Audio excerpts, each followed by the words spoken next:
Start. Okay. Hello my dear students, hope you all are doing well. So you must be enjoying your quarantine period, right? Okay, that's good. Now it's time to learn something new. I think this is revision lecture for you, spinal cord, and it is difficult for you people. So I have decided to revise this chapter again. So today I am going to take only the introductory portion of spinal cord, what is spinal cord, anatomy of spinal cord and the structure of spinal cord. In my next lecture I will cover the tracks. Okay, so starting with the spinal cord. So this is the means today I am going to cover spinal cord. So first we'll learn about the basic knowledge about the spinal cord.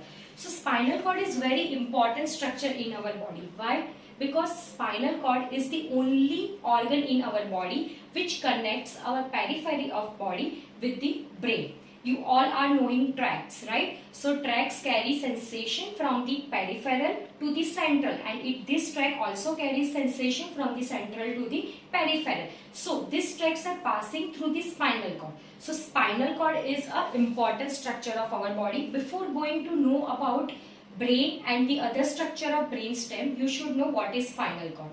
Even to know in detail about the tracts, you should know what is spinal cord. So first we will learn about the anatomy portion of the spinal cord. So this I have drawn spinal cord. This spinal cord is actually extending from the foramen magnum, which is situated over here. Okay, so foramen magnum, it is continuous from the foramen magnum from the upper part, and it ends at the lower border of L1 vertebra. In other way, this spinal cord is the continuation of the medulla oblongata, which is a part of brainstem. You all are knowing that brainstem is having three structures: midbrain, pons and medulla oblongata. So this is the spinal cord, and this spinal cord is originated, or it is continuation of the medulla oblongata, and the medulla oblongata is at the level of foramen magnum. Okay, so it is continuation of medulla oblongata, and this spinal cord ends in our lower border of L1 vertebrae. L1 vertebrae, all of you know the vertebra. There are 7 cervical vertebra, 12 thoracic vertebrae, 5 lumbar vertebrae, 5 sacral vertebrae and the coccyx. So this spinal cord ends at the lower border of L1 vertebrae. Okay, so this is the basic structure of spinal cord. Don't look at this. These are the segments. Randomly I have drawn it. So do not look at this. Okay, so this spinal cord is originated from here. Now the end portion of spinal cord, okay, as I said, it ends at the level of lower border of L1 vertebra. So the end portion of spinal cord is triangle in shape. It is just looking like a cone, ice cream cone. So this last end portion of spinal cord is called as a conus medullaris. Okay, because the shape of this end of the spinal cord is just like a cone. So this portion, the end portion of spinal cord is called as conus medullaris. Now from conus medullaris, one thread-like structure are originated. This is the thread type of structure which is originated from the lower end of L1 vertebra, and it continues till the S2 vertebrae. So this thread-like of structure is called as phylum terminalis. Again I am going to repeat. This is the spinal cord originated from the continue with the medulla oblongata, ends at the level of L1 vertebra, and at the lower portion of the spinal cord looks like a cone. So that is why this is called as conus medullaris. And from conus medullaris there is one structure, thread-like structure, which is extending from lower border of L1 vertebra to the S2 vertebra. So this structure is called as phylum terminalis. Okay, it is very important to know about the conus medullaris and the phylum terminalis, because the lower spinal nerves, lumbar, sacral and the coccygeal, these spinal nerves are arise from this phylum terminalis. Okay, so you can see this nerves arises from the thread-like structure phylum terminalis, and it gives appearance of horse tail. Okay, can you see the appearance of this phylum terminalis? It looks like a horse tail. Okay, so this horse-like tail is called as chorda equina. So this lower portion phylum terminalis and the spinal nerves which arise from the conus phylum terminalis are called as cauda equina. Cauda equina means tail of the horse. So this is all about the extension of the spinal cord. Now the length of the spinal cord. Mainly spinal cord is 45 cm long in male and 43 cm long in female. Okay, 45 cm long in male and 43 cm long in female. Okay, now for the protection of the spinal cord, it has 3 layers. In other way, the spinal cord is surrounded by the 3 layers. The most outer covering layer is dura mater. Okay. Beneath the dura mater, the another layer is situated, that is arachnoid matter, and beneath the arachnoid matter, the small delicate layer is situated, that is called as pia mater. Again, the most outer layer is dura mater. Okay. Beneath it arachnoid matter, and beneath the arachnoid matter pia mater is situated. So these 3 layers are situated surrounding the brain and the spinal cord. It protects, all 3 layers protect the brain and the spinal cord from the external forces. Okay. Now the segments and spinal nerves. Segment means the spinal cord is divided into various segments. Each and every segment has its unique role. Okay, so as you know, the spinal cord is divided into mainly 5 regions. This is cervical region, then thoracic region, lumbar region, sacral region, and the coccygeal region. So the spinal cord is having also this region: cervical, thoracic, lumbar, sacral, and coccygeal. So we will see the numbers of each and every segment. Cervical, spinal cord has 8 cervical segments. Thoracic, spinal cord has 12 thoracic segments. Lumbar, spinal cord has 5 lumbar segments. Sacral, spinal cord has 5 sacral segments. And spinal cord is having only 1 coccygeal segment. So these are the segments situated in spinal cord. Again, spinal cord is divided into mainly 5 regions: cervical, thoracic, lumbar, sacral, and the coccygeal. In which the cervical, there are 8 cervical segment, 12 thoracic segment, 5 lumbar segment, 5 sacral segment, and 1 coccygeal segments. Now, from these segments, the various nerve arises. Okay, the various nerves arise. Nerves like spinal nerves. There are mainly 2 types of spinal nerves: efferent nerve and the afferent nerve. All of you know what is efferent nerve. Efferent nerve means the nerve which arises from the anterior portion of the spinal cord, which is called as efferent nerve. The another name of efferent nerve is called as motor nerve. And afferent nerve, the nerve which arises from the posterior portion of the spinal cord. The another name of this afferent nerve is sensory nerve. So mainly spinal cord is having 31 pairs of nerves. Mainly spinal cord is having 31 pairs of nerve. Okay, so we'll see the 31 pair, in which cervical segment, as I said, the spinal cord is having cervical segment. So this cervical segments has 8 pairs of nerve, because cervical has 8 segments. Okay, so there are 8 spinal nerves arise from the cervical segment. Thoracic, there are total 12 thoracic spinal nerves, 5 lumbar nerves, 5 sacral nerve, and 1 coccygeal nerve. So total is 31 pairs of spinal nerve. Okay, so this is all about the basic of spinal cord. Before into that, the spinal cord is having 2 enlargement. Okay, one is cervical.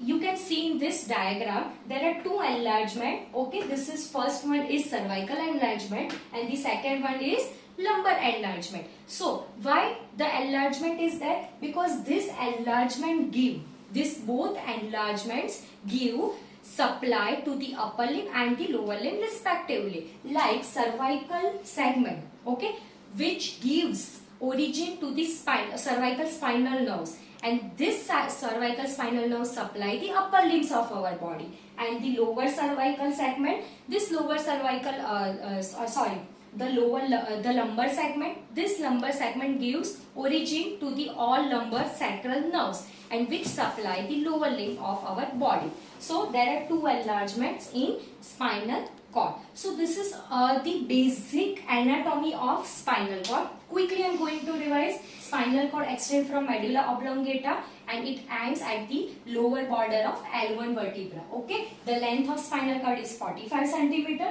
The spinal cord is surrounded by three layers. The outermost is dura mater, beneath it arachnoid, and the most inner portion is dura mater. It has 5 segments: cervical, thoracic, lumbar, coccygeal and sacral, and 31 pairs of spinal nerves: 8 cervical, 12 thoracic, 5 lumbar, 5 sacral and 1 coccygeal. Now we will move forward to the cross section of spinal cord. You can see there are two diagrams. One is external structure of spinal cord and one is internal structure of spinal cord. Now students, this is important to know about the internal structure of spinal cord. Why? You must know the answer. Okay, because we have seen all the long tracts, ascending as well as descending. So the ascending tracts are mainly originated from the posterior grey horn cell and the descending tracts are mainly situated in anterior grey horn cell. Okay, so basically this cross section of spinal cord, this grey horn cell connects our peripheral of the body with the brain. So you will not understand tracts if you don't know about the internal and the external structure of spinal cord. So quickly I am going to show you first by looking this diagram. This is completely cross section of spinal cord. Cross section means when you divide the spinal cord in a horizontally like this, and if you look that section from the superior view, then you will see this type of structure. Okay, so this is the external structure, cross section of spinal cord. Okay, now all of you know in spinal cord, grey horn cell is situated innermost and the white matter is situated in outermost. Whereas in brain it is reverse. Okay, white matter is situated in inner side and the grey matter situated in outer side. So can you see this structure, red structure? It is horn type structure or it is H shape because it looks like a H shape. Okay, so in spinal cord the H like of shape is grey horn cell and the surrounding structure is called as white matter of the spinal cord. Now can you see this line? So this is the septum of spinal cord. Because of this septum, the whole spinal cord is divided into two parts, right side and the left side. Okay. So as this is the cross section of spinal cord and this portion is the posterior. This portion is the posterior part of spinal cord and this one is the anterior part of spinal cord. Okay. So due to this septum, this spinal cord divide into two, right half and the left half. So as I said, this red portion is grey horn cell. So this horn matlab singda, right? Tamne badhane khabar chhe. So it looks like a horn, okay, and it is situated in the posterior aspect. That is why this one is called as posterior grey horn cell. આ પાછળની side પર છે, okay, એટલે એને શું કહેવાય? Posterior grey horn cell. And this is situated anteriorly. That is why this is called as anterior grey horn cell. And this portion is situated laterally. Laterally means side पे. ठीक है? So this portion is called as lateral grey horn cell. So there are three grey horn: posterior grey horn, lateral grey horn, and the anterior grey horn. Similarly, left side: posterior grey horn, medial lateral grey horn, and the anterior grey horn. So can you see one structure centrally? This is called as spinal canal. Spinal canal is situated centrally. Okay, so this is all about this external structure of spinal cord. Now we'll see the external structure of grey horn cell, grey matter. Now we'll see the external structure of white matter. So I'll start from the posteriorly. You can see one line. This is septum.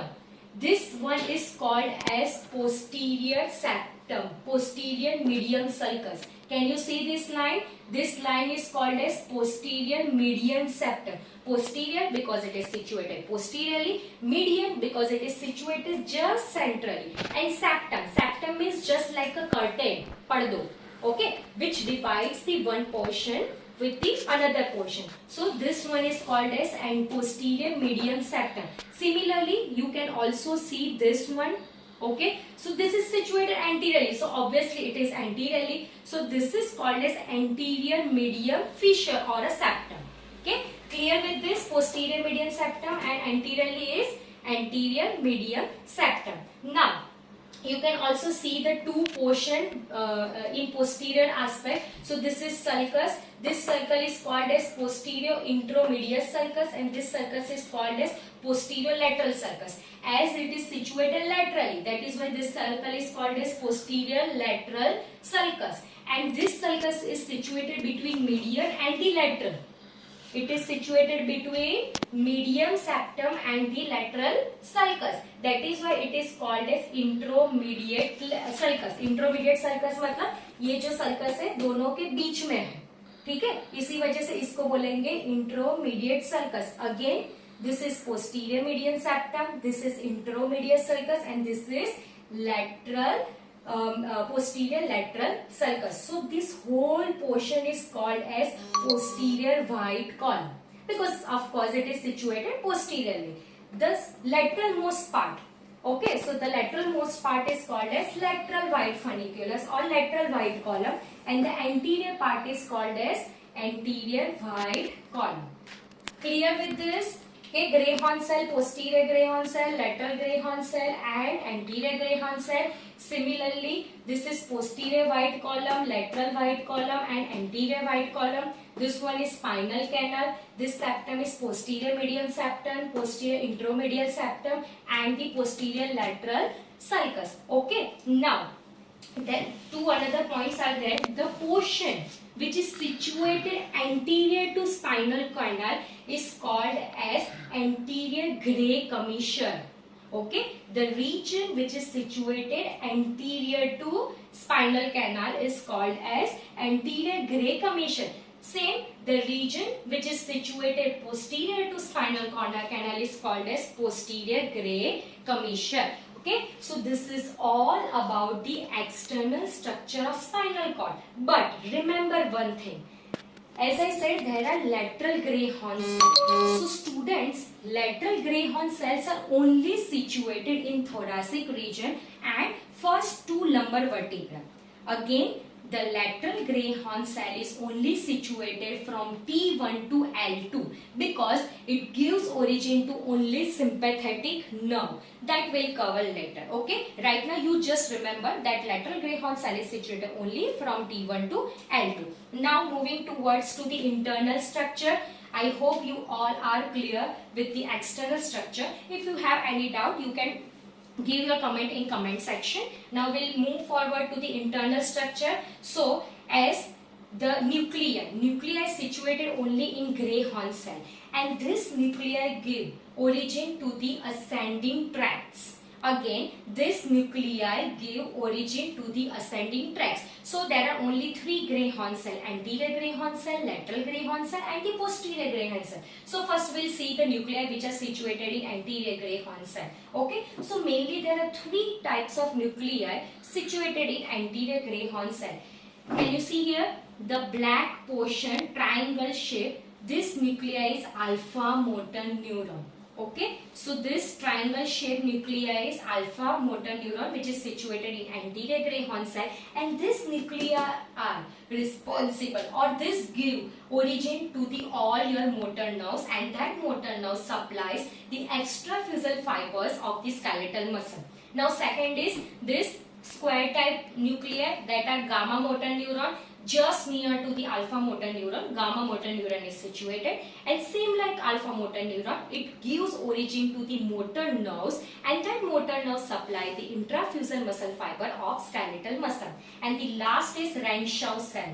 This round shaped black nuclei are Renshaw cell. All of you know the function of Renshaw cell that we have covered in our previous lecture. So mainly three nuclei are situated in anterior Greyhound cell: alpha motor neuron, gamma motor neuron, and Renshaw cell, and it gives origin to the motor nerves. Now we'll go to the lateral Greyhound cell. Lateral Greyhound cell, as I said, it is situated from T1 to L2. Okay, it gives only originated to the intromediolateral nucleus. This all are the nucleus. These are the bundles of nucleus, and this nuclei are called as intromediolateral nuclei. Okay, and it gives origin to the sympathetic chain that we'll learn later.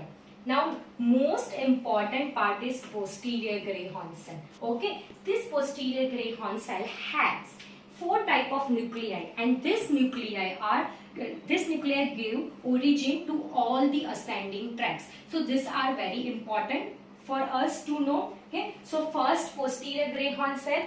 Can you see the black type of nuclei just situated at the border of posterior Greyhound cell? So this nuclei called as marginal nuclei. Okay, this nuclei are called as marginal nuclei. Just beneath the marginal nuclei, the another nuclei is situated, red type. That nuclei is called as substantia gelatinosa. Okay, the first nuclei which is situated in at the border of posterior Greyhound cell, that is called as marginal nuclei. Just beneath it, other nuclei, then that is called as substantia gelatinosa. Just under or the beneath the substantia nuclei, this or the another nuclei are situated, and this nuclei are called as chief sensory nuclei. Okay, and at last the fourth bundle of nuclei are Clerk's nuclei. So there are four types of nuclei situated in posterior Greyhound cell: marginal, substantia gelatinosa, chief sensory nuclei, and Clerk's cell. So this is all about the internal structure of the spinal cord. Again, I am focusing on that. You should know this topic. Without knowing this topic, you will not understand my next session or my next lecture, that is tracts. Short tracts, long tracts, ascending tracts, and descending tract. So students, I hope you understand my lecture. If you have any doubt, you have my number. You can call me or comment on the comment section. Thank you so much.